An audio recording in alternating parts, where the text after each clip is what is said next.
السلام عليكم ورحمة الله تعالى وبركاته. أصحابتي دقالي سو دواada waa mar kale walaashin isma biyuutan kuu kaliya muuqaal cusub ma sha Allah maanta waxaan ku haysanaa hilib qadayr fudud baan samaysan doonaa hilib shiilan iyo bariis markaas soo dhawaadaan dileeyahay please haddaad nagu cusub tahay subscribe saar ina like saar ina si share garee waxaan dileeyahay soo dhawaada aad iyo aad baan ugu faraxsanahay sida qurux badan aad la socotaan ma sha Allah ugu horreey waxaan horeysin doonaa maraqa aan dabka saaran doonaa maraqii baan khudradda noo soo dhameystiray insha Allah waan biyahana waan ku dari doonaa wuu dhameystiran yahay dabkan saari doonaa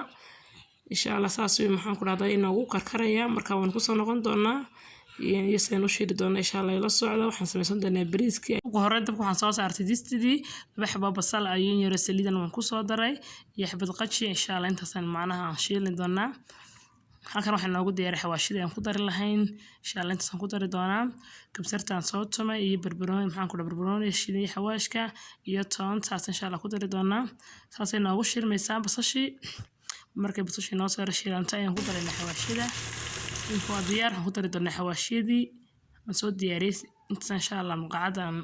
si fiican ugu dhaxlaaqaya aan isku dhex gelinayaa basashi iyo saliidda iyo maxaan ku dhahay xawaashida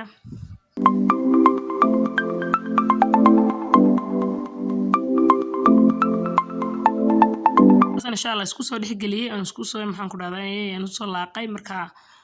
inoo diyaariyay marka insha Allah bariiska yaa inoo yaan soo qaadanaya aan ku riday insha Allah qiyaasta karsan saas ku ridanaysa anu qiyaastan karsanaya insha Allah ku ritay saasaan maxaan ku dhahdaa maqaad aan ugu laaqaya kadib waan daboolaya waan yar shaaxidinaya insha Allah biyo beelaakan yaala oo bariiskan geeliyay ayaan insha Allah ku soo shubaya ma sha Allah waan daboolaya imka saas macnaa inoogu soo baxay oo soo shiilmay marka biyaha inoo yeelo oo karkarsan ayaan insha Allah ku sii doonaa oo bayla insha Allah aan ku dhahdaa isku laaqnay marka waan dabooli doonaa si inoogu soo baxo insha Allah marka doonaa waxaan noqon doonaa hilibkiina insha Allah ayaan shiili doonaa hilibka aan ku soo ritay maraqiina halkan inoo yaala waxaan ku soo ritay xabad basal ah iyo yara saliid ah ayaan ku soo shubay intaas insha Allah maxaan isku shiili doonaa halka waxay noo yaala xawaashideen ku shiilanay hilibka